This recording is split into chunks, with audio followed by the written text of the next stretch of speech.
మీ దేహము దేవుని వలన మీకు అనుగ్రహింపబడి మీలోనున్న పరిశుద్ధాత్మకు ఆలయమైయున్నదని మీరెరుగరా. మీరు మీ సొత్తు కారు, విలువ పెట్టి కొనబడినవారు గనుక మీ దేహముతో దేవుని మహిమపరచుడి. కొరింథీయులకు వ్రాసిన మొదటి పత్రిక 6వ అధ్యాయము 19-20 వచనములు.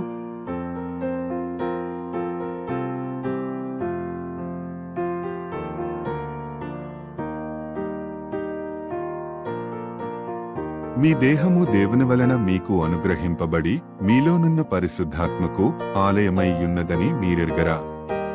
మీరు మీ సొత్తు కారు, విలువ పెట్టి కొనబడినవారు గనుక మీ దేహముతో దేవుని మహిమపరచుడి. కొరింథీయులకు వ్రాసిన మొదటి పత్రిక 6వ అధ్యాయము 19-20 వచనములు.